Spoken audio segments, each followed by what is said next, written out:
अजूनही काही समस्या नागरिकांच्या आहेत त्या पुढील काळात सोडवण्याचा उद्घाटन। मिरज बोलवाड रोडवरील दक्षिण उत्तर संरक्षण भिंत बांधकाम करण्यासाठी 1,96,40,00,000 रुपये मंजूर कामाचे उद्घाटन समारंभ डॉक्टर आमदार सुरेशभाऊ खाडे, माजी कामगार मंत्री तथा पालकमंत्री सांगली जिल्हा यांच्या हस्ते पार पडला।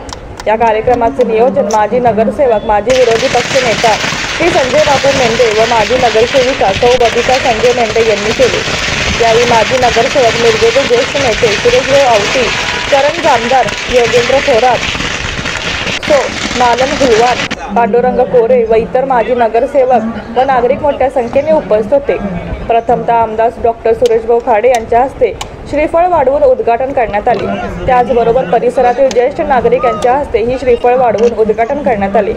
यावेळी सुरेशभाऊ यांनी आपल्या भाषणात सांगितले की जनतेने मला मिरजेतून चौथ्यांदा निवडून दिले आहे, त्यामुळे मी जनतेचे प्रश्न सोडवण्याचा प्रयत्न केलेला आहे आणि तो बऱ्यापैकी त्याचा निपटाराही केलेला आहे। मिरज बोलवाड रस्त्यावर पुला संरक्षण भिंत बांधणे गरजेचे आहे, कारण हा रस्ता बनवायला जाण्यासाठी जवळीक आहे व या रस्त्यावर मिरजेतील प्रसिद्ध फोडाचे लक्ष्मी मंदिरला जाणाऱ्या लोकांची वर्दळ जास्त असते, त्यामुळे होणारा धोका कळणार आहे।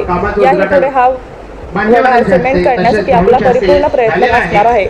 त्याचबरोबर या वड्याभोवती बांबूची झाडे लावली तर या ओढ्यामध्ये माती वाहून जाणार नाही व कोणताही मानवी धोका होणार नाही, त्यामुळे आपण प्रशासकीय पातळीवर प्रयत्न करणार आहे असे त्यांनी सांगितले। विविध मान्यवरांचा सत्कार आमदार डॉक्टर सुरेशभाऊ खाडे यांच्या हस्ते करण्यात आला। स्वागत व प्रास्ताविक माननीय संजय बापू मेंढे यांनी केले। आज या मिरज ओढ्यावरील अभिनंदन कॉलनी आणि गाडवे कॉलनी या दोन्ही कॉलनीच्या लगत असलेल्या आम्ही भाऊंचा पाठपुरावा केला आणि परत एक 2.5 कोटीचं एस्टिमेट करून आम्ही भाऊंच्या पाठी लागलो की बाबा भाऊ आम्हाला हे कशात तरी बसवून द्या आणि आम्हाला तेवढा निधी मोठ्या प्रमाणात आम्ही महापालिकेतून खर्च करू शकत नाही आणि आम्हाला हे ड्रेनेज करणं गरजेचं आहे। नागरी वस्ती वाढायला लागले आणि ड्रेनेजची व्यवस्था, पाणी सोडण्याची व्यवस्था फार बिकट आहे, त्यामुळे आपण या ठिकाणी पैसे द्यावेत। तर भाऊने सुद्धा आम्ही जवळजवळ 3 वेळाचे एस्टिमेट केले, पूर्ण मेन रोड आणि आतल्या सगळ्या कॉलनीचं जवळ 2.5-3 कोटीचं एस्टिमेट झालं। त्यानंतर 30-30 लाखाची, त्यानंतर परत नुसती मेन लाईन घेतली, परत कॉलनीचं वेगळं केलं, असं 2-4 वेळेला टप्पे खात शेवटी आम्हाला 2.5 कोटी रुपये मिळाले आणि ते 1 कोटी रुपये ड्रेनेजसाठी आणि 1.5 कोटीसाठी 1.5 कोटी रस्त्यासाठी या ठिकाणी आम्हाला भाऊने दिले आणि मला सगळ्याला आनंद वाटतो। मागच आपल्याला 2-4 महिन्यापूर्वी या ठिकाणी त्या ड्रेनेजचं रस्त्याचं उद्घाटन आपण या लक्ष्मी मंदिर जवळ घेतलं, त्या ड्रेनेजचं काम सुद्धा आज या ठिकाणी पूर्णत्वास येत आहे। आता भाऊ खरं तर तुम्हाला आम्ही बोलवलं आणि या नागरिकांच्या समोर आम्हाला तुम्हाला एक साकडं परत घालायचं आहे, कारण आता काय झालंय आमच्या भागातल्या ह्या ज्या काय कॉलन्या आहेत ह्या होत गेलेल्या आहेत। या ठिकाणी डेव्हलपरनी सुद्धा चांगल्या पद्धतीचे म्हणजे 20-20 फुटाचे 30-30 फुटाचे रस्ते सुद्धा या ठिकाणी सोडलेले आहेत। चांगले नागरी वस्ती, चांगले लोक या ठिकाणी आमच्या भागात या ठिकाणी राहावयास आलेले आहेत। आज मांगलेकर चाचा आहेत, मांगलेकर चाचाचं ड्रेनेजचं काम राहिलंय, आता ते साकडं घालायला भाऊंना की भाऊ आम्हाला या बऱ्याचशा राहिलेल्या शिवगंगा पार्क असेल, लक्ष्मीनगर कॉलनी असेल, हनुमान नगरच्या काही भागात कॉलनी असेल, मांगलेकर कॉलनी, मेत्रेमळा, मंडलेमळा आदी भागाचा निधी या ड्रेनेजसाठी लागणार आहे, तो आम्हाला या डीपीडीसी मधून अथवा तुमच्या फंडातून अथवा खास बाब म्हणून शासनाकडून या ठिकाणी करून देण्यात यावा। आलं, पाऊस पडला, जोरात ओढा व्हायला लागला तर आजूबाजूच्या ह्या कॉलन्या धोक्यात जातील, त्या दृष्टिकोनातून हा एक प्रस्ताव माझ्याकडे आला। हे कॉलनीचं कट होऊन सगळे होऊन बिल्डिंगला धोका होईल असा एक अंदाज निर्माण झाला होता, तर त्या दृष्टीने हा एक प्रस्ताव करायचा। त्यावेळेला ठरलं की बाबा ह्याला संरक्षण भिंत बांधणं ही काळाची गरज आहे आणि त्यासाठी तो प्रस्ताव तयार झाला आणि आज तो योगायोग आला की आज त्याचं उद्घाटन। एका साईडला 99 काहीतरी आहेत ते 1,20,00,000, दुसरीकडे 1,30,00,000 ते जीएसटी कट करून झाले ते, पण मी दिलेले पैसे हे 1,20,00,000 आणि 1,30,00,000 असे पैसे आहेत। आता ती जीएसटी टॅक्स काय असेल ते कापून जाऊन जाते, ते काय ते शासनाला जातं, तो विषय नाही आहे। आणि या दृष्टिकोनातून आज हा प्रकल्प हा पूर्ण होण्यासाठी तो मार्गी लागला। ह्या कार्यक्रमाच्या भूमिपूजनाच्या प्रसंगाने इथं उपस्थित असलेले माजी स्थायी समिती सभापती सुरेश बापू औटी, माजी स्थायी सभापती संजय बापू मेंढे. बापू, तुम्ही कुठेही असला तर मागणं काँग्रेस असला तर पूर्ण BJP जायचा. त्यामुळं आता मी स्पष्ट करून सांगितलं जरा थोडंसं सरळ ना.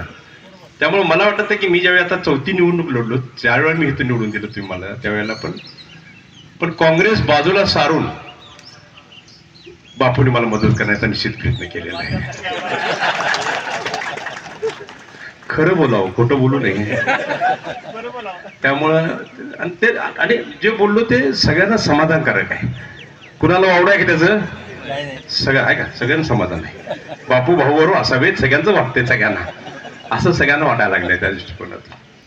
तर ह्या दृष्टिकोनातून हे काम करत असताना बापू, आपल्याला एक मुद्दा आहे की हे जर भिंत झाल्या, सगळ्या गोष्टी झाल्या, तर दुसरा एक प्रोजेक्ट आम्ही धरलाय की ह्या नाल्याच्या बाजूनं आपण बांबूची झाडं लावायची की जेणेकरून खचणार नाही. आणि बांबू झाडं ही चांगली असतात. त्यामुळं ऑक्सिजन पार्क सारखं आपण जर आपण लावली तर तो एक प्रकल्प आपण, मी अधिकाऱ्यांना विनंती करेन त्याचंही एस्टिमेट करून ताबडतोब नगरपालिकेकडून आपण ह्या साईडनं पाक थोड्याची लक्ष्मी पुढं जाईपर्यंत दोन्ही साईडनं बांबूची झाडं लावायची. जो डोळा बांब असतो ना, तो त्या पद्धतीनं झाडं लावली तर इथं एक देखावा तयार होईल, व्यवस्थित होईल आणि खच जातो, माती खचते ती पण थांबायचा त्याचा प्रयत्न करेल. त्यामध्ये तो एक प्रोजेक्ट आपल्याला इथं राबवायचा आहे. त्या दृष्टिकोनातून ह्या कॉलनीला आणखी संरक्षण त्यामध्ये मिळेल. मध्यंतरी इथलं ड्रेनेज बाहेर जात नव्हतं, बोलवाडचा रस्ता संजय बापू मेंढे, बाबू कोरे, करण जमदार, थोरात, बाबा भगवान, रंजिता मेंढे, अण्णा तांबे, अनिता आडगे, संभाजी नाना मेंढे, यादव साहेब पाटील, उमेश ठारगे, रमेश मेंढे, इतर सर्व मान्यवर, आदरणीय मान्य सन्मान्य सगळेजण. एक वेळेला ह्या भागातलं ड्रेनेजचं काम कंप्लीट करण्यासाठी एक प्रस्ताव आला होता. त्या पद्धतीने आम्ही तो ड्रेनेजचं काम करताना पैसे मंजूर केले. 2.5 कोटी मंजूर झाले आणि 2.5 कोटी त्यामध्ये रस्त्याचे काम धरायचं असं करून झाल्यानंतर आम्ही ते 1.5 कोटी आणि 1 कोटी करून आम्ही ड्रेनेज आणि रस्त्याचं काम आम्ही बोलवाडच्या गावापर्यंत आडव्या रस्त्यापर्यंत जाण्याचा रस्त्याचं आम्ही मार्गी लावला आणि त्याचं काम कलेक्ट करतो. परत असंच आम्ही इकडे एकदा आल्यानंतर हे भिंत खचले होते सगळ्या.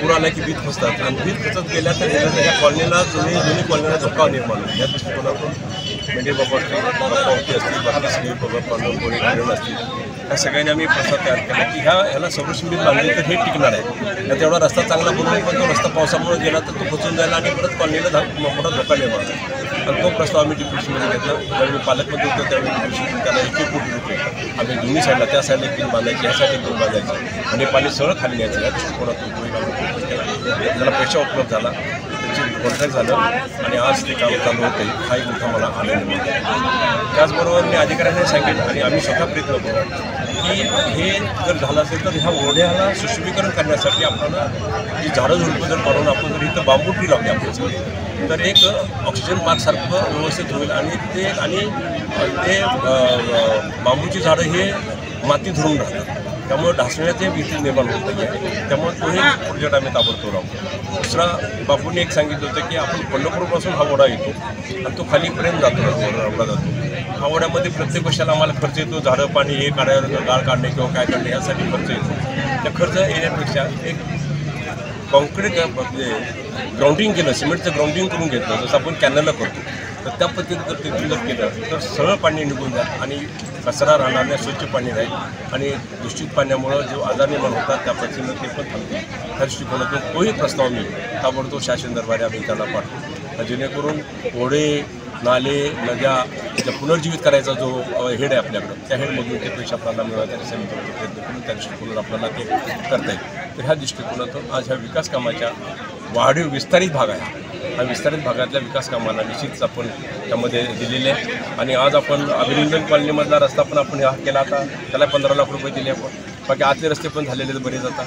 त्यामुळं उर्वरित कामांनाही पैसा उपलब्ध करून जी विस्तार भागामध्ये ज्या लोकांच्या अडचणी त्या दूर करण्याचा आम्ही निश्चित प्रयत्न करू. आणि ह्या दृष्टिकोनातून आज हे उद्घाटन झालं असं मी घोषित करतो. धन्यवाद.